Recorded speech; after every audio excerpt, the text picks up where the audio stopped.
coming to you from the historic Hart Building in Marysville, California, in Studio 93, in the Tank with Fish, with your host, Bob Fischetti.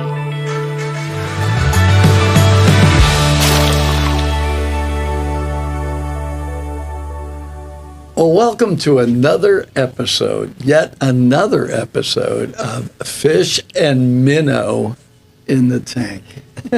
We're still here. We still are, and having a good time, I might add. Absolutely. Mostly. Most of the time. Well, we keep unfolding these little things in our episode that, then later we talk about them again. Yeah. And so the last episode we were talking about manspreading, thanks to your son, who Yes. I had never heard of that. I know. And I don't know if he made it up or if it's like an actual term out there. Well, it's out there now. It is now, yeah.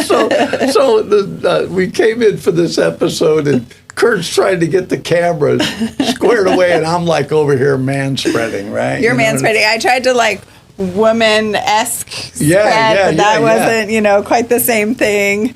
But this is new. That's new. I could not help but notice that you have been snuggling that pillow since we got here today. So, you're always giving me flack about my pillow and how I like. And how do you like it now? It's pretty cozy, huh? It's not bad. It's nice. kind of a little it's sport growing there. on You feel you. a little more comfortable. It's like a pillow hug. So I just found out yet another Kelly thing. Oh, do tell. Yeah, we were talking about, I had said I'd really like to come because you do the farmer's market. And I thought, I'd like to go down there and see that. Now, I have heard that you sell out pretty fast. We do. Yeah. When we pulled up this weekend, we had somebody there already. Now, the market opens at 8 and it was 7:15. And she said, I'm here to be the first in line. Wow. And she was serious. So we don't start selling until 8 o'clock on the dot because people get crazy. And so she waited 45 minutes and it was like 8 on the dot. Okay, we're selling. It's like the stock market's open. I need a bell. Like ding. And the bread is now available. Bread is live, yeah. And we sold out in 32 minutes. Wow. I know.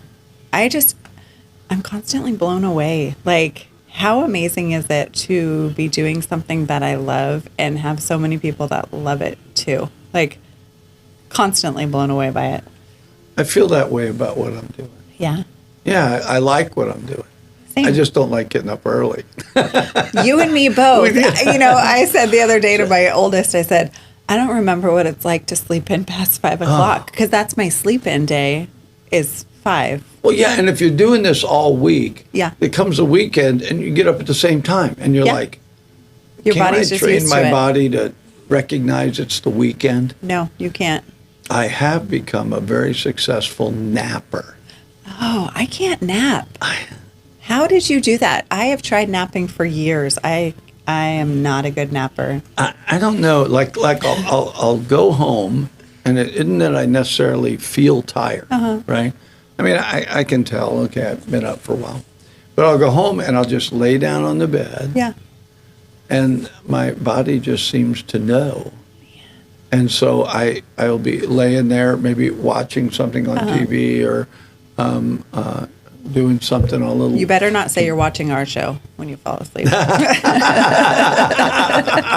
And really, it ends up, I just sort of wake up and go, I fell asleep.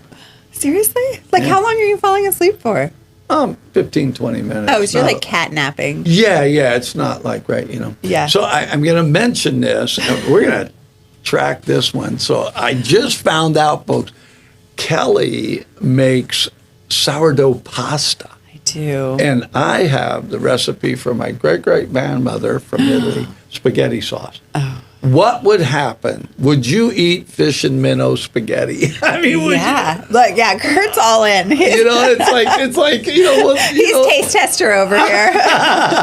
Well, we can talk the boys into it. The boys would try it. Easily. I throw a bag of Cheetos on top of that my spaghetti. gosh. They are in. They're all about it. Crumbled Cheetos on top. That might be a thing. Normally you do Parmesan. Yeah. What if you did love the white Parmesan. cheddar ones? I love Parmesan. Yeah, me too. Really. I mean, I'm not like biting off the No. Because when I grew up, we did it, and I do it now. We have a grater. I was So gonna like say. grating Parmesan. I don't like the stuff in the plastic. No. I mean, I'll But when eat they it, come around at a restaurant and they're like, cheese, I'm like, just don't stop. How much do you have? Just keep going. Yeah, and, you can and have it's a like pile. these long slivers, right? so good. It's like, Yeah. Yeah. Now I'm hungry. So- Great. Thank you. Starving might be a better. It'll be lunch right after this. Yeah. So we have an exceptional guest today. I just love this little gal because she is a mover and a shaker. You know, she ends up in different places, and I saw her downtown and couldn't move her to her new occupation, right? So she was from the other one. So we'll talk about that when she comes on. Listen, we're going to be right back. Thanks for watching these episodes. Subscribe, leave us a comment that, you know, how much you can't wait for either Cheeto bread. You have accomplished effectual man spreading, right? You know, or you're thinking sourdough pasta with a genuine Italian spaghetti sauce. It could be I'm a in. restaurant. Yeah. It could be a restaurant. Anyway, we'll be right back. Stay with us. 93Q Radio was an opportunity for what's called an LPFM to give the community a voice. The big part of what's happening here is it's us. It's the community of us. The work that Mr. Fischetti has done with us to promote public education has been absolutely groundbreaking. They have the pulse of our community, from the nonprofits to the local governments. If you want to find out what's happening in our community, get on board with 93Q. And 93Q does so much to help our community, helps us promote our local events, as well as local businesses, and tell our story about what we do here in Yuba Sutter. The folks that work here, they're part of our community, so they understand our needs, and that's important. Local radio is so important during times of emergency. They're there. We lean on them to provide information to our public. My wife and I are glad to support 93Q. We're going to do it on a monthly basis, but I really recommend that if you want to make your community better, this is a great place to take a first step right here. So if you can, reach deep into your pocket and give to 93Q. 93Q is a great partner for law enforcement, and they're a great partner for the Yuba Sutter area.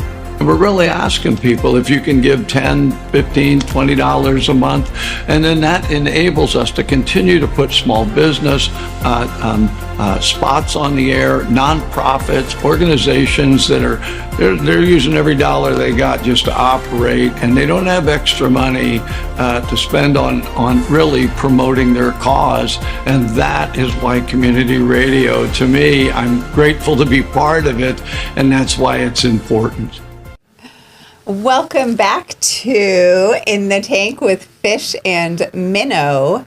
And we have on the local celebrity, Michelle Downing. Yeah, and she's not nervous. Not at all. She's totally relaxed. She came in here and just did the comfy thing. Yeah. And No, I am one that's not a person that shoots from the hip very well. So I'm kind of walking in and going, You'll be great. We'll make this easy for you. 5 minutes with us and you realize you can pretty much say anything. right. Yeah, basically, we have zero filter.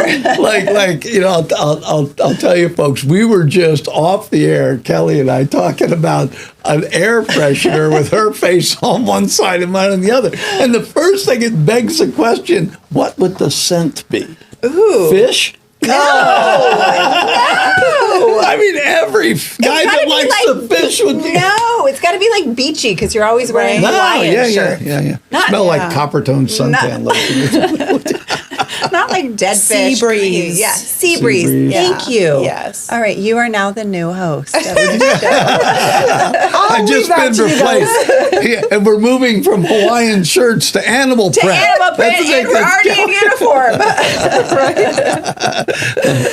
Michelle, I don't even remember how I met you, but I do know that you And were. you often forget me too. Oh, please, that's embarrassing. That was really embarrassing. Now you have to tell that story. Yeah, do tell. So I hadn't seen her for a while, and the last time I saw you, you were in charge of the food bank. Yeah. Yeah. So we went over to look at a building. Yeah. Lonnie had said, "Hey, let's go see the Tower Theater," right? because the name of my corporation is Tower Media Studios. Okay. Great idea, right? Yeah. So we go over here, and this woman walks out, right? And then I'm standing there, and you know, the gears are turning, right? Yeah. Like, God, she looks familiar, right? And she goes, "You don't know who I am." She just called me out. And it's like, "Yeah, I do, Sally. I know." Hoping you guessed the right name on that. Yeah. You know, it was really like, well, I'm old. That's a great one. It's a lie, right? Because it's not an aging, because I do remember. So, yeah, and then I remembered then that you had moved to Casa. Yes. And you were doing that. But then I'd kind of lost track of that and didn't realize, and we're going to talk a little bit about it here, but that you guys have a new entity that is connected, that enables you to do much more. Yes. And absolutely. that is Hope Haven. Hope Haven Counseling Support Center. Yeah. Yeah. What is this? It's an extension of CASA. Yeah. They take in fish. Cool. Right? Yeah. They rehabilitate fish. I think for so long, CASA, being in the community for 45 plus years, has been an emergency shelter. And admin and all of our services have been housed in the confidential location. And so recognizing we need to be better at prevention, we need to be better at being more inclusive. You know, not everyone needs shelter. Yeah. Although we did we checked a great box of providing emergency shelter, but there's a lot of people that are in the midst of an abusive relationship and they just don't know how to get out. And so shelter is just one of those many services that we provide. Wow. And so having an access point within the community that they can go to receive all of those services, the board recognized that as well and said, let's do it. So we're going to talk a little more about Yeah. But now is when we go after her. Oh, yeah, that's right. Yeah, sorry, we need to know all the juicy details. So how big of a baby were you? Where were you born? So where were you born? Are you a local girl? I'm not. I was born in Balboa, California, so San Diego. Oh, Balboa Park. San Diego. Yeah. Naval Hospital. Yeah. What? Wow. Yeah. Yep. So I'm a SoCal girl. A what? Southern. Well, Cal, but you're also a military brat. No? Yes, my dad was in the Navy. I didn't mean to call you a brat, but I was like, excuse us. No, First off. I'm the only child, so I guess you could say that I'm a brat. Well, then, in that case, it was warranted. I think it's a common term. It is. I'm just teasing. It is. Yeah. I like it. I like it when you start sweating. Sweating? While we're sitting here. Yeah. It's just like, fan, please, fan. Yeah. So how long were you in San Diego? I mean, because military moves around, or was that kind of the stay point for you? Well, my parents divorced when I was 5, so my mom stayed in San Diego, and my dad moved to Palos Verdes in Los Angeles area, and so I stayed there till I was 15, and then I actually ended up living with my dad when I was 15. Left San Diego. I was in that stage of life that it was like, ooh, we need to crack the whip on her. A little bit of a rebel stage? Put her with Dad. I was, yeah. It's hard to believe it. Huh. No, I can see it. It's the animal print. I'm just kidding. Rebel phase. Unleashed. Yeah. I'm 15 and you're ruining my life. Yeah. Was it? You know? Were you just butting heads with your mom? Well, yeah. I'm single mom. Yeah. Only child. Latchkey kid. Mom. Very. Trying to make it, right? Mm-hmm. And so working, 2 to 3 jobs just to raise her daughter, and found avenues to get into trouble. And so I'm very, very grateful for my mom, because it was very selfless to get to a point where she was like, okay, I want better for you, and you're in a situation that I can see you going down a road that, I could have taken a whole different direction. Yeah. So your dad Were you seeing him on and off during the course of that time? Yeah. So it was just a matter of, okay, you're going to live with Dad because he'll. Yeah. You're Daddy's little girl, but Daddy's not afraid of you. Yeah, and so it was during PSA, the airlines. Yeah. It was during that time where I was flying by myself. The stewardess actually cool is really that? watched over. Yeah. Nowadays they you don't really do that, but so I my earliest remembrance is flying very young to Los Angeles. Not much of a flight, about an hour and a half, to see my dad on, during vacations or, school breaks or. So do you feel like seeing your mom, though, doing what she did help you have the work ethic you do? Oh, holy smokes, yeah. Because, that's a big deal, Yeah. You see how your parents are. Work ethic is huge, Yep. right? Yep. And you can see that in ones. And then the other thing is that your mom realizing that she was going to be the responsible one. How much do you find that in what even you do now, you recognize how the responsibility falls on your shoulders? Time. Yeah. Isn't that cool? Yeah. We don't think like things like that affect us, but they do. No. Well, and to have a parent that showed up as a parent instead of a friend, right? Because I see so many people at that age, their daughters become teenagers and they become a friend. And it's like, they dress stop, alike. we need a parent at this point. Yeah, absolutely.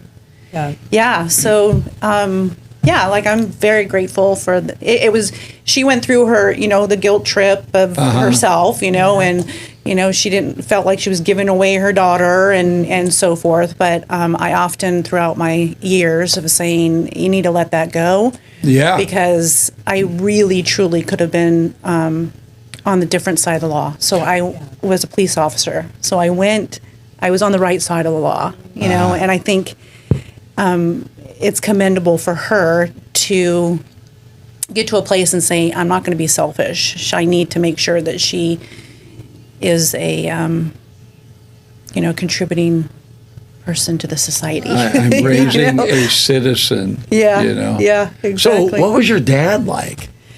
Dad is still here. So Dad is Good. still actually about 5 years ago. My husband and I relocated him and my stepmother that has been married for 50 years. So I'm 50. I'll be 55, and they married when I was 4. Wow. So they moved from Southern California here. So they lived right around the corner from me. Aww. And that's cool stuff. Yeah, that's cool stuff right there. So he did. He grew up in Ohio and went to Kent State, played on a football scholarship, and then went into the military and did 4 years, and went to college and got his degree in finance and became a real estate and commercial broker. And wow. And So where did you actually graduate high school? I graduated from Palos Verdes High School. Where's that at? It's, Redondo Beach, Torrance. Yeah. I thought that name sounded familiar. Yeah. My first place, I came out to California briefly before I got drafted. I came out to stay with a friend. He was trying to publish his music. And because I was born in Brooklyn, man, I've swam in the ocean on that side at Coney Island. And so it was like the first thing I said, we got off the plane, I said, take me to a beach. And Don's like, what? I said, take me to a beach, clothes and all, boom, into the Pacific. And I'm like, yes. I was a kid, right? I really am a fish, right? And it's like, yeah. So living with Dad was obviously different than living with Mom. And I'm assuming they were amiable, so that wasn't the issue. No, they were. And so very structured. So what? Very rigid. Yeah. So what was Michelle as a high school student? What was she like? Before I lived with my dad, or So should we? Oh, Lord. Oh, we're dragging the dirt out now. Right? No, exactly. And it's it's a whole nother volume of vulnerability right now. So what years would you have been in high school? What years? Yeah. 2000, or not 2000. I graduated in 1987. Oh, so yeah, the early 80s. Yeah. Oh, that was an era for kids. Yeah. And you just did it, the 80s didn't you? were like, and the 90s and college. You were like walking around singing. That's Maria Ball right there. Yeah. Had her She on. just outed her, right? It's like, darn, we should have had them in together. We could have got that one. It's like, so. Yeah, 87. Yeah. Graduated. And then from high school, I went to Marymount Palos Verdes, which is a 2-year college, and graduated from 89 there with a liberal arts degree. And then throughout, I ended up with my bachelor's in 2004 in criminal justice. Yep. And when did you go into law enforcement after that? No, before. Yeah, so military. So I met my husband at Norton Air Force Base in San Bernardino because I was at University of Redlands. I thought I was thought I was going to major in political science, and no. And so met him while I was waitressing at TGI Fridays. Oh, wow! And we had a whirlwind romance and ended up getting married, and military took us from Norton because they closed Norton Air Force Base, and then we ended up to go to Edwards Air Force Base and did a stint there, and then we went to Georgia and was waitressing and going to school, and I remember waiting on a group of police officers, and just got to talking about I was actually wanting to become a prosecutor. I was going to go to law school. That was my desire. And then they said, we have we're hiring. Come out and try your hand at it, right? That's cool. They're always hiring, right? Yeah, exactly. Get the waitress in there. And let me tell you, during that time, it was like they're making. Well, they still do make pennies, but before that, it was like in the 95, 96. So did your husband stay in the military? Was he career? Yeah. Ah, okay, got it. What did he do? So he and he actually still does it. He's a fuel systems mechanic on the U-2s. Oh, so now he's a civilian. He's a doing civilian. It. A lot of guys do that. They get out and then they get hired back as a civilian, and they actually get a decent wage. Then I know that sounds terrible, but that's really the truth. In the military, you can learn a trade, et cetera, but the pay's not great. Exactly. I mean, even as an officer, the pay's not that great, and so getting out and then getting the opportunity to go back in and do exactly what you were doing. Exactly. But, Yeah. Wow, that's good stuff. Yeah. So we left Georgia and we came back. We got stationed, we got orders here.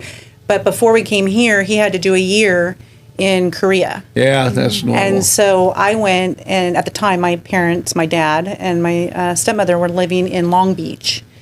And so me and my 3 kids went back home and lived with them for a year. We missed something there. Well, you missed something, and you derailed her because she was still talking about being a police officer. I know. Rewind. We've already Where moved did the kids on. come from? Yes. So I had 2 kids when I went to the police academy. Wow. My husband was. He rolls his eyes about this. He can do this 33 years later. We've been married, so. I went to the police academy while he was deployed. Oh my God! In Cyprus, and so when he came back, I was graduating from the police academy. Oh my goodness, that's an adjustment. Yeah, yeah. You're going to give me a ticket, are you? You better behave. Yeah, it's like exactly. We're married. It's like, does this change our relationship and all? It's like, did I park crooked? Yeah, I know. That is awesome. I didn't know that about you. I didn't know that you had gotten into law enforcement. Yeah. So absolutely loved it. you stayed in it for a while, obviously. I did for about 3 years a little under 3 years until we got orders. And then recognizing, I often say that I was a little naive thinking I could just transfer. Your post-certification does not transfer from another state to especially to California, right? And so I would have to gone through the police academy all over again. And by that time, I was 3 kids deep. And so I said, I'm not going to do that, nor do I want to go back on field training, FTOs. I don't want to do any of that. Been there, done that. Yeah. And so then I finished my bachelor's in criminal justice, and I was so far down that I needed to finish it. Looking back at now, I love marketing and, that kind of thing. And how many kids are we up to at this point? 3. Did it stop at 3? Okay. I stopped at 3. I have 6 grandbabies that I'm just, love. Yeah. It's a whole different realm, grandkids. It is, yeah. And that's it. That's it, yeah. Are they local, your kids? No. My youngest just had her first, and she's 4 months. And so she's living at home with me. Oh, that's cool, huh? Yeah. But my oldest son, he's in the Air Force. And he's in South Carolina with his wife and 2 children. And then my middle daughter is married Army, and they're stationed in Tennessee at Fort Campbell with their 3 kids. Yeah, which actually is in Kentucky. Exactly. That's that thing. Board, it's people go, well, it's in Tennessee. No, it's in Kentucky. It's in Kentucky. It's like that whole it's like here, Beale Air Force Base. It's like, are you in Yuba County? Are you in Sutter County? Are you in, it's kind of. Because back east, I guess it would be the states are closer together. Out here, we're so used to Washington, Oregon, and California, right? And so it's very different. You can drive 500 miles here and you're still in California. Back east, you drive 500 miles, you're definitely in another state. Sure, right? sure. So a lot of the kids stayed military. That says an awful lot for you and your husband. Oh, yeah. An awful lot for them. So is your son career? Yeah, he's been I think he's coming up on 11 years. Wow. Yeah. And what does he do? Don't tell me he's a fuel specialist. No, he's actually in CE, but he started out as, he went into Special Forces. And so combat controller. Yep. And he, unfortunately, fortunately, I'm glad that they retrained him, or what do you call it? Kind of said, no, you can't do this, because in high school he played football. And so his military records, his health records, they were able to get, and there was a couple of times that we had taken him to the doctor because of, he thought there was asthma or something while he was playing on the field. It turned out it wasn't, but that disqualified him, and he was like weeks away from graduating to be in Special Forces, and he really, really wanted it. I'm glad he didn't. It was during the wartime, and people don't realize that. They think they'll just take you no matter what. Yeah. And the only time you hear about that is vision, right? You can't fly. You can't be a pilot because of your vision or something like that. But security forces, and they'll like make anybody a cop. I know that because Kurt and I were both security forces. I was just going to say, what are you saying? They'll just whoever, get in here and walk around that airplane. But then when you move on beyond that, where combat control, any of that other stuff, now you're in a different ball game. Oh yeah. When the Air Force after Vietnam quit, they quit. Having the Army said, you guys are going to guard your own base. So I went back in and trained air base ground defense. So it changed the nature of the job. Yeah. And you had to be healthy, man. You had to be running. Because it was a whole different thing. And so, I can see that happening. But the thing I do like about the military is if you have something like that, it doesn't mean you got to get out. All medical issues do not lead to a discharge. Sure. Oh, yeah, no. And so it's really great. He gets to keep a career and stay in. And he likes what he's doing. He's retrained in CE, so he's doing, construction. And, and there's always a lot of that. A lot of that once he, gets out, right? Yeah, he'll be fine. Yeah. So are they planning on coming home? Have you talk to your kids? I mean, do they want to move They back? don't want to come back to California. No. Yeah, I could see that, but Yuba Sutter's different. Yeah. I mean, until you pay your taxes. Yeah. When did you move here? Huh? Can I ask a question? Yeah, please do. Sure, just jump in anytime. You know how I am. So, Michelle, when did you guys move to So Yuba what Sutter? else are we doing? 2000. Actually, it's coming in October. I think it was around October, the first week of October of 2000. Wow. Oh. Yeah, we were stationed out at Beale and lived on base and loved it. We went out there before, recently, and the houses that because there were several houses that we ended up in, they're no longer. Oh. They've been, torn down. It was during the whole Wheatland, the Wheatland Ranch build out. Oh. It just, man, it took a lot. The base was just a ghost town after that construction, that subdivision had built up. You got paid more money to live off base than you did on base, right? Base. Yep. So you had a lot of people Your living housing off base. allowance Yep. makes it worth it. Yeah. Yeah. Feel free to ask anything else. I get so excited, It's like, and then what about this? What I about know. I need like one of those foam fingers that I could just poke in when I want to ask a question. that? Yeah. Well, when we transferred to California and finishing my degree, I ended up working out at the base as an entry control officer and leading their search area. It was after 9/11. Yeah. And so Yeah. a lot they contracted the security in the front, and so yeah.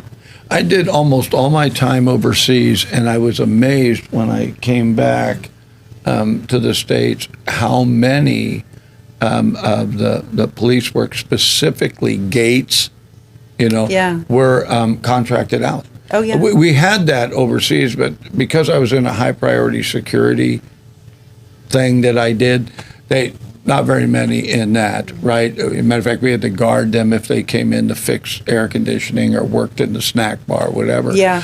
So, but when I came back, I was amazed how much they changed that. Yeah. And it's like you say, and your husband does that now. It's like, man, they contract a lot, Yeah. Yeah. So it'll be good, though, if your kids decide, you know what, maybe we'll get a different governor and the kids can come home. Yeah, maybe that'll do it. Yeah, I mean, Yeah. if we had changes. Yeah. Who did we just have on? Dominic Belza. Yeah. What's his? I was trying to think of his site though that he has. Oh, Free California. Free California, Free California. I that is really my hope. I mean, Yeah. That California changes because I love this area. Yeah. Yeah. And you guys obviously love So it. do I, It's yeah. not just a job because he could transfer in what he does. Well, he's Some. and he's 62. It's much different when you're. Yeah. He's ready to sunset. What about you? Getting up on top of airplane wings and climbing through holes that Yeah. Are you kidding? Just getting in the pickup. Right? Exactly. He came over the other day and he has this every time he shaves his head, and so he has these big Scars and stuff. and he just hits the wing of the plane, and so it's like, yeah, he's done. Yeah. His body hurts. He He's needs dead. a helmet now. When Yeah, he goes to work. exactly. Or he comes home smelling like jet fuel. I remember I love it's that like, smell. oh God, it makes you throw up. It's like, in the garage. Now. You're hosing him down. It's like, Exactly. oh my gosh. So you're just starting, I feel like, in a different career path. Yeah, He's ready to retire. yeah, Yeah. yeah. He's ready to retire, and for me, I'm still young. At least I tell myself that. Mentally, I feel it. Physically, no. But Lord have mercy, I really felt it when I was at the food bank. I said, I'm too old to There be was doing so this. much there. Oh, yeah. That was huge. But however, I remember having you on the air and talking about the food bank, and you really, my personal opinion, is that you brought to light the great need. And I tell people that's when I told Michelle, keep giving till nobody's hungry. Yeah. And you did were like say saying that over and over again. Yep. Keep giving till nobody's hungry. Yeah. There's no reason with the food bank and the people that donate to it, there's no reason for anybody in Yuba Sutter to be hungry. No. I mean, I believe So that. many resources, And I've yeah. talked to, who's that other gal that took your place? Maria. She's kind of a nobody, right? She is. She is a somebody. Oh my God! Get a If karate Maria chop, sees right? this, Yeah, you're dead. I'm You're dead. a dead man. Exactly. Dead man walking It's over the here. Minnow show. There is no community like a community of badass women. Yeah. And she is one of them. She's when you want to watch out what you say. too. Exactly. Well, I did notice that there's like 5 or 6 of you girls, right? And every one of you is connected to Jackie Silman somehow. Yeah. You know what I mean? Yeah. Jackie Silman is the ringleader. She really is. Now, Jackie would never say that, but we all you know are it. Jackie. Yeah, we all know it. and so, but you really brought to light the great need. And then the other thing you guys did was, I think during COVID, you started finding out how many people didn't have food, but would not go get it. Yeah. You know, and so you guys started that place became totally different. I mean, I remember years ago when it was the Gleaners. Yeah. And it was like, there is nothing left of that. You know, when you said that immediately, I thought of Johnny Burke, Johnny Burke, right? Yeah. And he often teases me and says, oh, what about the Gleaners? Because for 2 years, I really worked hard to drop that Gleaners word, right? It's like Yuba Sutter Food Bank. Yuba Sutter Food Bank. I recognize the history. Yeah. Kudos to that, but we're not the Gleaners anymore. Well, and they could not. So he does it on purpose. So when you said that, I was oh, I hear Johnny right now. But they couldn't take it where you guys were going. They weren't equipped to do that, even with their volunteers. And now, Maria said, they have some paid employees. They've had to move it forward like that. Yeah. It's just an amazing thing. Yeah. So at some point, there was a leap off of that for you. Yeah, right? yeah, Where did you go from there? And if you tell me you went to Casa, I'm going to go, oh, I really missed the boat. I did end up going. She did go to Casa. I'm over here like, I thought there was something in between that. No, well, a sabbatical for vacation? 3 weeks with my grandbabies. Yeah. That was it? Oh, yeah. Yeah, only 3 weeks. When I come home and I have more debt from being, visiting, I had to get back to work, right? Oh, yeah. 2.5 years, it was time to pass the torch, right? My husband often says, Michelle, you run towards red flags. Why are you running towards all these red flags, right? It's the fixer, right? I recognize that it's the fixer and wanting our wonderful resources in our community. It's the vulnerability too. People who have to become vulnerable to take advantage of the resources, right? And vulnerability is okay. Yeah. That's what we're here for. So whether it's the food bank, whether it's Casa, whether it's any situation that someone's finding themselves in, it's like, let's fix it, right? Let's stand together and try to fix it. Well, you talk about the Gleaners, there's a history before you get there. How much of that, when you saw that, did you go, this really needs to change. People need to know who we are now. Oh, immediately, and the board recognized that too. Immediately. I mean, you can't have a nonprofit without letting people know about it, right? Yeah. You can't hold something, such a valuable resource, so close to the chest that nobody knows about it, or just limiting who has access to it, right?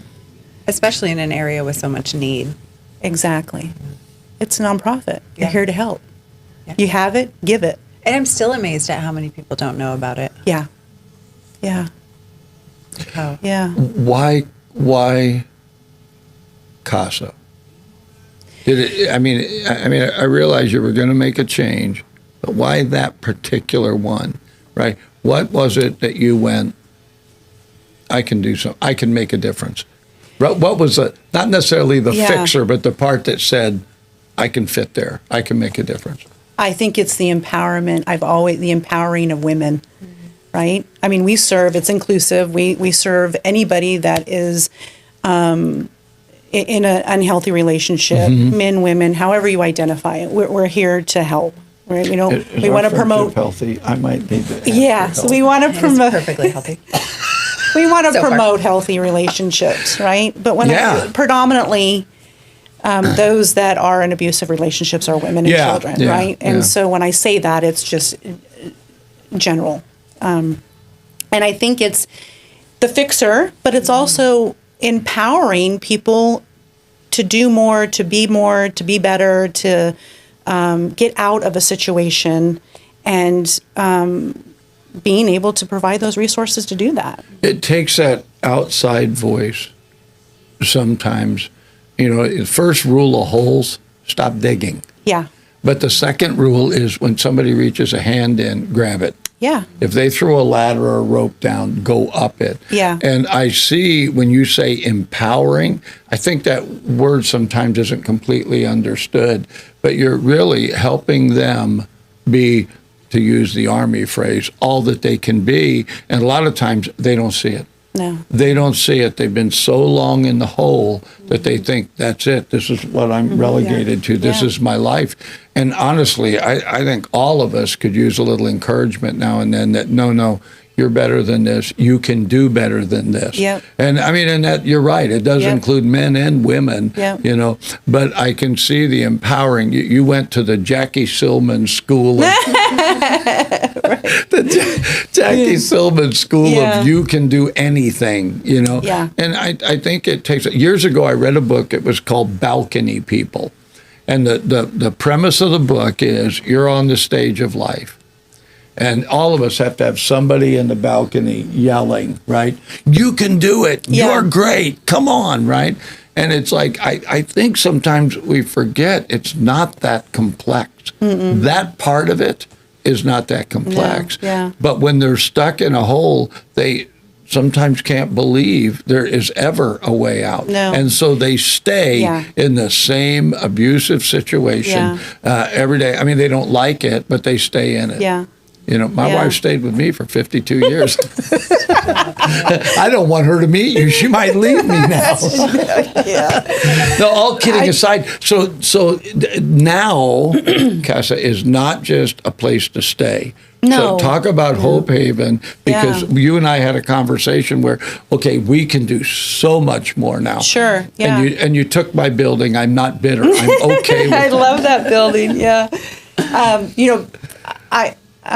I think about where I was in 28 years ago as a law enforcement. Why I got into policing, and it was it's you go into it because you want to help, right? You want to protect. You want to protect and serve. On the door of your police car, you want to respond to those calls and to be able to help a victim. And I think it's come full circle. I'm just in a different capacity, doing the same thing, protecting and serving in a different capacity and helping those.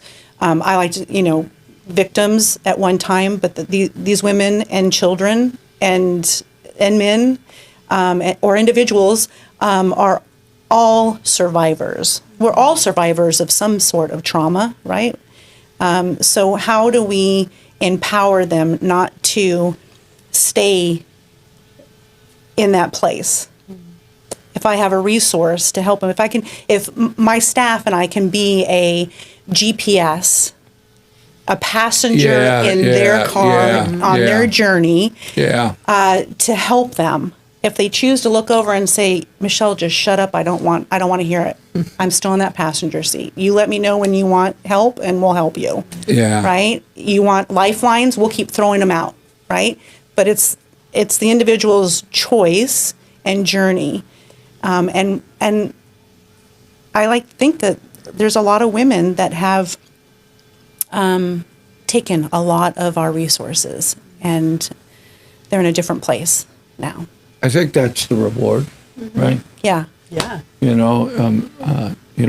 me, I was a pastor for over 20 years, and it's the ones who all of a sudden realize, I'm just temporal here. Yeah. I'm going to live forever with the one that loves me the most. Yeah. What a rockin' deal, you know. Now, and I'm not talking just a religious system. I'm talking about reality of it's spiritual. It's not natural. Yeah. And so when I see people get over a hump, you know, in the natural, Yeah. I'm like, man, good on you. That's, you know, I'm glad you could do that.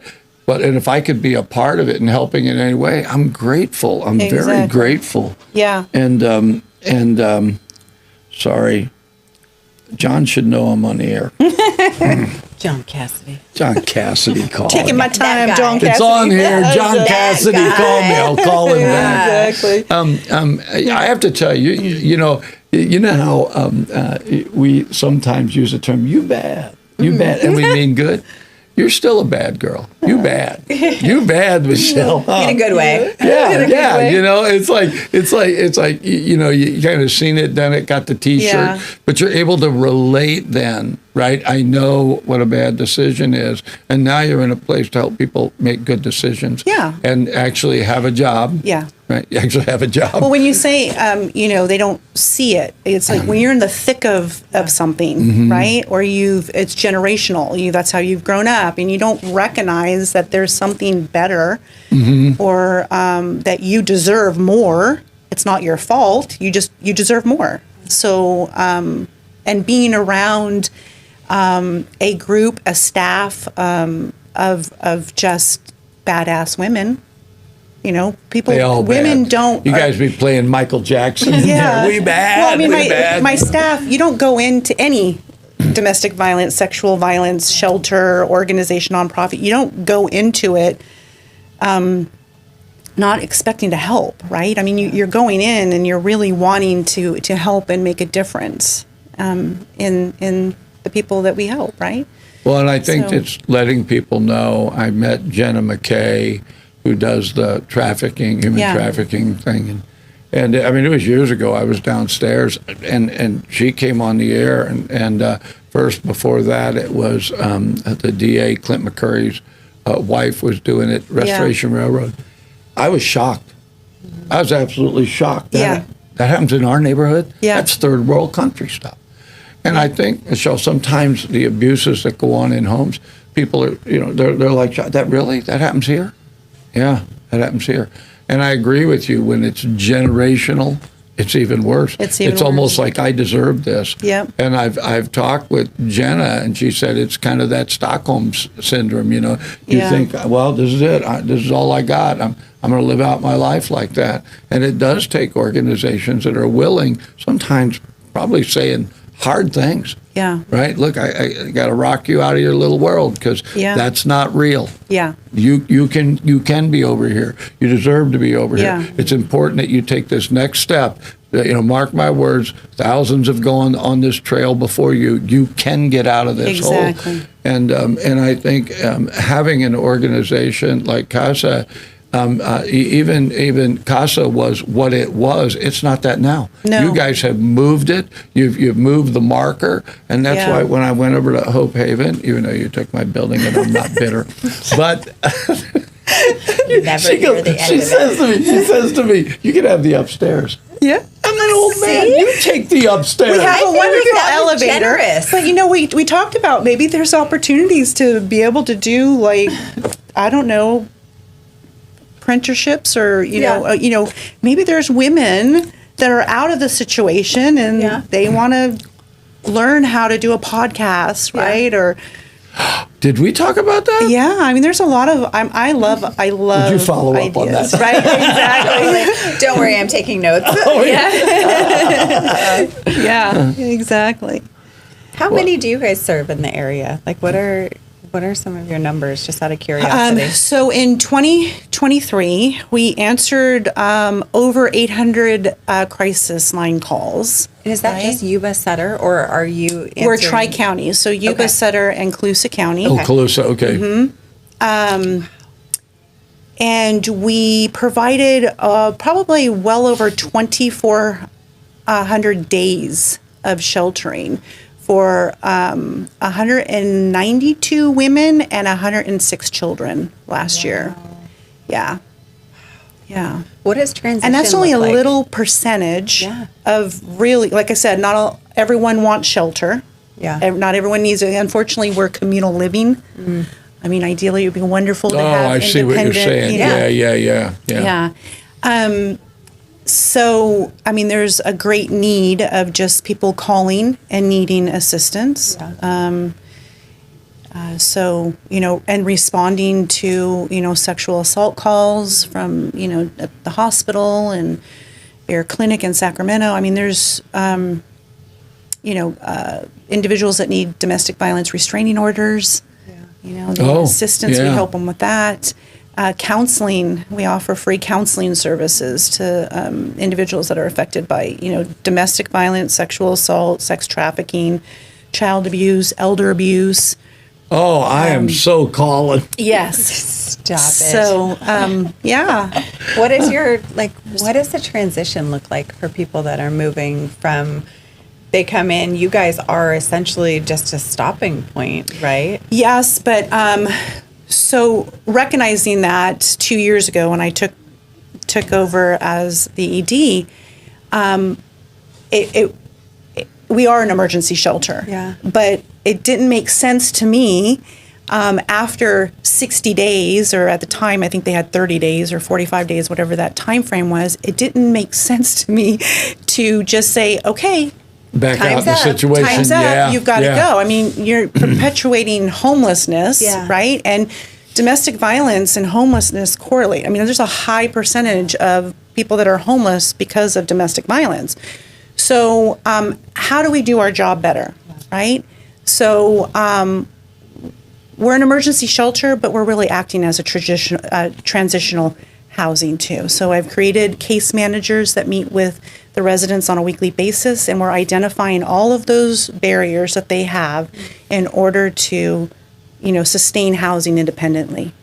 And so the end goal is to get them housed. And so at the 60-day mark, it's really a mark for us to really gauge where they're at in the process of staying with us.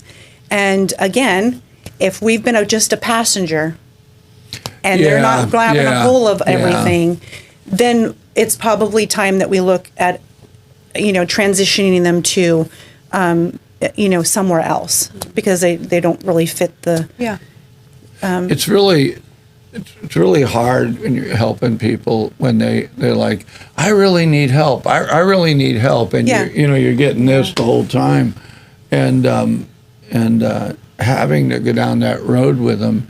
But I again, think it's their journey, right? Yeah, and that's their choice. But the ones that you see make the choice make it worth going through however many of these you get. Absolutely.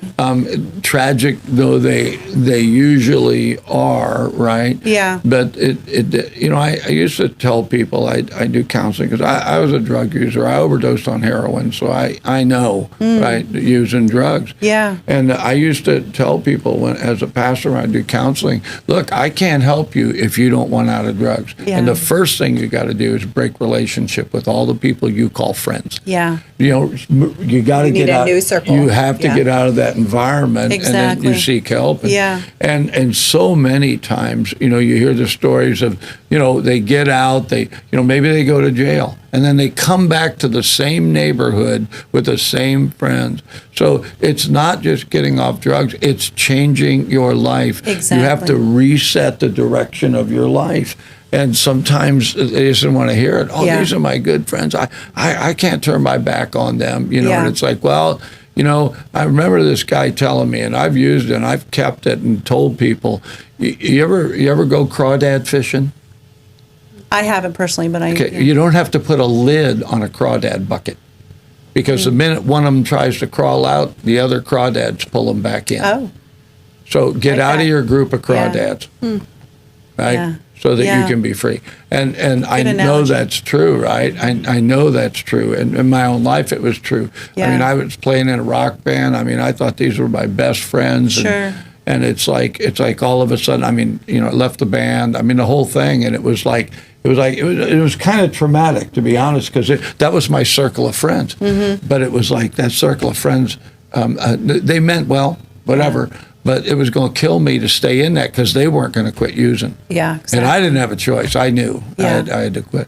So it's like that. So I can see where you get people in, and your hope is they say, help me, and they mean it, and they're willing to make even minor changes till they can get down the road. Well, they came to us because they did say, help me, right? Yeah.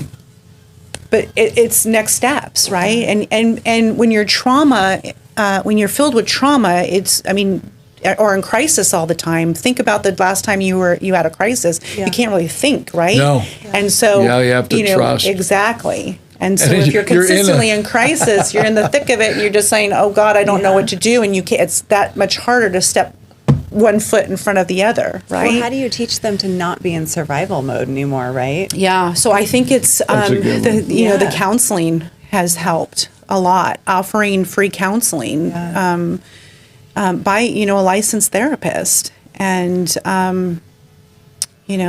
trained in domestic violence and sexual assault. Where does Michelle Downing go from here?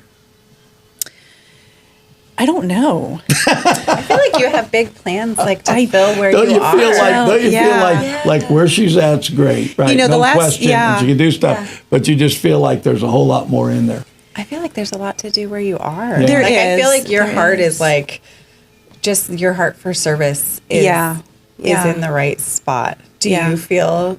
Are you happy where you are? I can imagine that it's. Yeah. Oh, yeah. Yeah. There's a lot. I think just like when I was at the food bank, the first 3 years, you're cleaning up organizations that had previous leadership, or you're taking it to another level, and So the last 2 years, I have been in really, and the board, with the help of the board, is taking the foundation and rebuilding. Yeah, you're in revamp mode. Revamp, yeah. And what does it look like? And so, in 2 years, we've done a lot. Now people see it as just not a shelter, right? They're seeing us as more than that. So I think there's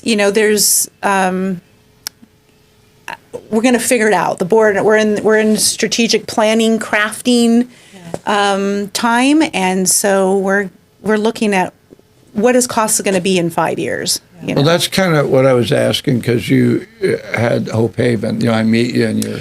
Yeah. I re-meet you. Yeah. And you're doing that, and that's really what I mean. Where does it go from here? Because you can now see a shelter's not enough. Yep. And you've moved and expanded, and so and I think that's what you were trying to say. Where you're at's great, and I'm saying, well, then where do you go? I mean, is there a next step, right? In provision, in what you're thinking. And next steps in programs and services, or big pie in the sky would be really a collaborative effort with law enforcement, DAs, victim services, and having a family justice center, wraparound services, right? Don't know if that's going to be under my tenure, but I know that's. I vote it be. I know that's a topic. First thing came to my mind is housing. Yeah. She's going to figure out.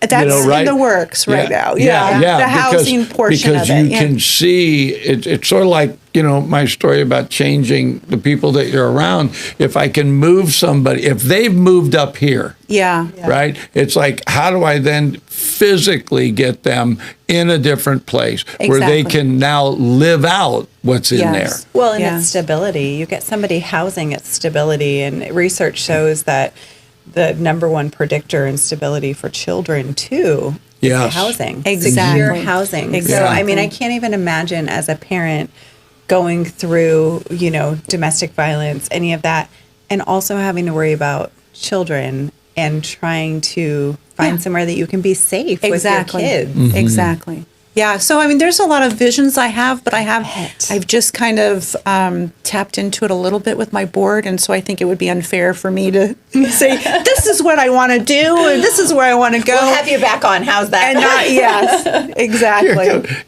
But you're right on. With Brian Danielson. After you run the Ironman competition. Exactly. But you're right on with housing. We see and workforce development. Mm-hmm. Right? And so when they come to the shelter, they have nothing, right? They have nothing, leave with nothing. Yeah. So some don't have employment history. Some may do, but they've lost their job because of the situation that they're in. They're leaving their home while abusers still living in the home. And they're taking the kids, right? So they have themselves and the kids in shelter while the abuser's in the comforts of their home, right? So, and some choose not to want this. Some choose, I want to leave. I don't even want to go back. Let him have this, or let her have this, whatever. So it's that gap in service with transitional housing. And so as the shelter is acting as transitional housing, it would be awesome to have a place where we can, for women and children, we can just transition them right in after an emergency. They're getting their their plan in order, and then we can offer transitional housing with a place, whether it's a cafe or a coffee shop, which is a wonderful idea that one of my board members, John Nicoletti, has dreamt of, is to be able, and John, Julie Gill Sheffield, she, having a place where we can train women and be able to earn an income. Right? That's a great idea. They used to do that with like thrift stores. Exactly. Nonprofits would be, what do you call it, supported through a thrift There's store. There's a place, I haven't had an opportunity to see it, but my sister's house in Sacramento, they have a restaurant, a cafe. And I think that would be, Exactly. And they could serve spaghetti. They could serve bready spaghetti, which is my 12-year-old's idea. And we have a beautiful garden where Hope grows, right? In partnership with Blue Zones and the UC Master Gardeners of Yuba Sutter. The three organizations created a beautiful garden at the shelter. And so to be able to glean off of the garden into the cafe, that's a wonderful. Well, and I think so much of it is like rebuilding confidence, right? These people have had their confidence so shattered that it's like, imagine your confidence at an ultimate low. How do you rebuild that? Exactly. How do you need a set of skills that maybe you don't have. You need a cheerleader, somebody that says, hey, I'm your GPS here. I believe in you. This is what's next. And it's really, I think, fundamentally like retraining their brain to be able to do that and having something like a cafe or somewhere they can work and learn a set of skills and that's huge. You got to take the power and control off of people, right? I'm just over here do I need an assistant for bread baking? Right? Can you train someone to do that? Or even the opportunity, maybe it's not a paid position, but is training them, giving them a skill, right? So even over there where you're at in my building. Are you renting it in your building? I love it. This is the thing. He's just renting this building too. He's so kind. She wanted to. Told me I could have that. But I'm thinking, where the front of the theater where you go in, that big area exactly where it would be. That could have been an amazing cafe. That's where it would be. Right there. It has access for everybody. Yeah. Economic development for the city of Marysville. Yeah. Right. Yeah. We're all in, clearly, in case you haven't noticed. Yeah. And none of this. I mean, this is a vision, right? Yeah. So, of course, there's a lot of buy-in on it. Yeah. So I just want to say that to those that are watching. Free. Go ahead and pitch it. My board members, I love you, and I'm not making any decisions before you give me the green light. But those are visions. Yeah. Well, I think that's something that the skill set. I know Lou Benninger was talking at one point. It's been years ago, but he was talking about how even soft skills have been lost. The work ethic, how to do a resume, right? How to present yourself. Things that we used to think, well, everybody knows that. Yeah. Everybody doesn't know that. Mm-hmm. And when you're coming out of a situation, your mind is still trying to get clear. Sure. There used to be an organization, I can't remember the name of it, but it specifically had clothes for women to go apply for a job. Yeah. So they would come in, and then they had somebody that really understood how to dress them in cool stuff like animal prints, things like that. Yeah, exactly. If you're over the age of 40. But we utilize a lot of community partners. Right, we have a lot of partnerships with community agencies like the One Stop to be able to help the resident. We want to stay in our lane. Yes, right? yes. We want to provide kind of like a one-stop shop, but we don't want I recognize that there's a lot of great organizations in our community that we can partner with to be able to provide services. And so if it's resume, it's the one stop, right? If it's, those that aren't in shelter that are in need of Christmas gifts, for their children, it's Selah, or So You Can, right? We're not going to buy all, it's recognizing who's doing what and how do we partner. I think that Stephanie McKenzie, we had her in, and they have the task force. And that's one of the things they do is to connect different entities for a common goal. And I think that's just brilliant. I mean, I really do. I think you're on the right track because it's like no one entity could really provide everything. And honestly, it kind of gets them connected to more than one entity. Exactly. We're not in the business of hiding people. We're not in the business of sheltering them where they're kind of like checked out, but it's introducing and giving them resources and absolutely making those connections for themselves. Just providing those tools for them. We're probably out of time. Yeah. Yep. Kurt's giving us the hook. I got the nod. We're out of time. Well, thank you so much for the awesome opportunity. I was nervous as hail when I came in, and you guys made it very comfortable. I appreciate it. I told you we'd make it easy on you. So this is what we do. If you've survived the tank. I swam in the tank. You did the backstroke in here. You were totally fine. I wouldn't have thought she was nervous. I mean, that's other awesome. than the sweat. Thank you so much. I know, right? Is my lip glistening? Yeah, no, you're good. Makeup? Yeah. They've checked out. Oh, yeah. I don't think you want Kurt doing your makeup. I'm not sure that's a good thing. That might be bad juju there. Right. So, Michelle, thank you so much. Not just for coming on, but for what you do. And that it's not just... I feel like I don't care where you went to work, you'd be successful. Thank you. I think your mom and your dad did you a great service. And you as a young girl recognized that and were able to begin to walk that out. I'd love to meet your kids because I'm sure that those same, you know what I mean? Yeah. That same has going on with them. And man, tell your husband he's a rock star. He's absolutely a rock star. He gets it. You guys have been able to connect. Tell him that I said this, right? Okay. If he decides to retire, sell the pickup. Yeah. Because the minute you retire, they all say, well, you're not working. I'm moving. Could you, right? Tell him to get one of them little Fiats, right? The little skates, right? I can't help you. And a sports car. He's at the age, you get a little two-seater, right? For you two. Yeah. But no, really, it makes a huge difference. And I doubt that he's going to just sit somewhere. Oh, no. Because you guys both, thank you for what you do for the community. Thank you for taking the food bank and seeing the next level, right? Yeah. And then at the same time being willing to say, well, I'm done here. Yeah. And I'm not wishing that would happen with Casa because I can see that you see, like you said, Kelly, way more that's even there. Sure. And so, but thanks for. As long as the board would have me, I'll stay.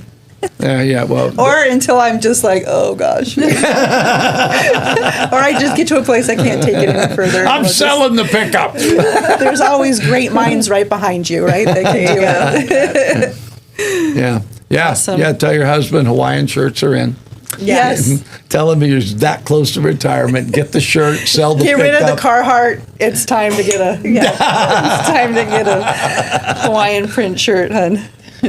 Anyway. All right, my friends. Well, thank you. Thank you. Yes, absolutely. So we want to thank Michelle Downing for being on. I guess they're all great. We've never had a bad one. Well, you're not going to say they're bad, even if they are. Oh yeah, I would. Yeah, no, I wouldn't. Fibber.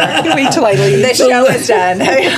We're going to be right back after this spot. Stay with us as Kelly and I peruse through the possibility of sourdough pasta. Oh, yes. Could be next. Thanks again. 93Q Radio was an opportunity for what's called an LPFM to give the community a voice. The big part of what's happening here is It's us. It's the community of us. The work that Mr. Fischetti has done with us to promote public education has been absolutely groundbreaking. They have the pulse of our community from the nonprofits to the local governments. If you want to find out what's happening in our community, get on board with 93Q. And 93Q does so much to help our community, helps us promote our local events, as well as local businesses, and tell our story about what we do here in Yuba Sutter. The folks that work here, they're part of our community, so they understand our needs, and that's important. Local radio is so important during times of emergency. They're there. We lean on them to provide information to our public. My wife and I are glad to support 93Q. We're going to do it on a monthly basis, but I really recommend that if you want to make your community better, this is a great place to take a first step right here. So if you can, reach deep into your pocket and give to 93Q. 93Q is a great partner for law enforcement, and they're a great partner for the Yuba Sutter area. We're really asking people if you can give $10, $15, $20 a month, and then that enables us to continue to put small business spots on the air, nonprofits, organizations that are they're using every dollar they got just to operate, and they don't have extra money to spend on really promoting their cause. And that is why community radio, to me, I'm grateful to be part of it, and that's why it's important. Well, we're back, and I just want to go on record as saying that was absolutely she's just a delightful gal. She really is. And I love the story, right, of how she didn't have this perfect childhood, but that her parents, even though they had divorced, knew what needed to happen for her. Yeah. And look at her. Yeah. I mean, she has a lot to be grateful for the way her parents handled that. Yeah. And then when she said that her dad and stepmother moved up here, yes. And it's like, come on, that's just cool stuff, right? I love it. And just a great gal. She has a neat story, a neat life. I love what she's doing now. I mean, that to me is, like she said, kind of just full circle. She went law enforcement, protect and serve, and now she's doing Casa. Were you surprised she was a cop? I feel like I already knew that, but I would not picture her as a cop. So in that way, yes, surprised. Yeah, yeah. And so it's kind of a roundabout way, but without that, she may not view things the way she does. Yeah. So her being at Casa is huge. Oh, yeah. Because of having, I feel like that happens in our lives. It really Sometimes does. the experience we've had, like, for example, you entering the Ironman competition was not Ironmanning. I don't have time to run. Yeah. It's like I might ride the bicycle, but yeah. But no, I think I love the statement that you made, that you saw the sign about the fire department, and that you knew yourself well enough. Yeah. You knew you'd talk yourself out of it. I just think that is. I mean, that's great for all of us to know that. How do you do that? Yeah. Right? How do you recognize those things that are in you, and then you go, I could do that. Do you still have that? Yes, absolutely. Yeah. So what made you decide to do this? Clearly, but clearly that little like Geppetto on my shoulder was, not with me that day when I said yes. I'm just a jumper. Like if it feels right, I'm going to go for it. This is right. We're having a good time. We are. And I think, I love being able to introduce people to the community, that people know them. One of my favorite people after interviewing him is John Cassidy. Yeah. He is, when you hear his story, where he came from, the things he's been through, but who he is, and he's a mover and a shaker, right? And he's, I don't know how old he is, but he's not a spring chicken. We're not going to say if we did. We didn't? Oh, I would. I'd out him in a minute. So when you think of Michelle Downing and you think of what she's already done in the community, is she going to get a free loaf of bread? Probably. Yeah. I really just can't wait to see what she comes up with next. Like, I think people like that her heart for service, like you can see it. And, for her to be able to just love on people, I think is where she's supposed to be. Well, yeah, and her even already thinking about the cafe. I saw that when I went over that building. Yeah. I was like, oh, this could not Are get you in the claiming cheap this? seats. Did you give her that idea? I'm just kidding. Hey, that'll be next, man. But you and I will start a spaghetti factory Yeah, there. totally. I had told people that I'd always wanted my wife to do, let's do a little restaurant, not a big one, and not serve a lot of things. Yeah. Right? Just a couple of things. The sauce is the key. Yeah. So if you're going to do that, spaghetti, ravioli, lasagna, done. Yeah. Right? Same That's sauce it. across the board. And call it Mama Fischetti Spaghetti. I love it. I'll bake your bread. Oh, and then we'd have bread. Yeah, you Yeah. got to have bread. Obviously. So And where maybe are we some going now, spaghetti. Cal? What's next for us? There's always something next. Yeah. Probably Cheeto bread because Oh, that's you the really- only way you're to get thinking- you to stop. Are you seriously thinking about it? Oh yeah. No, it's in the works. The kids are Oh yeah, 100% that does behind not it. help. Yeah. Yeah. Once you let them in on it, it has to happen. I don't know if I told you. I used to, because Patty and I'll, we'll make popcorn at night. Yeah. Right? And I used to crumble up the Cheetos in the popcorn. No. Okay, but you didn't tell me this, but so the Trudell family that I married into does shredded cheese on their popcorn.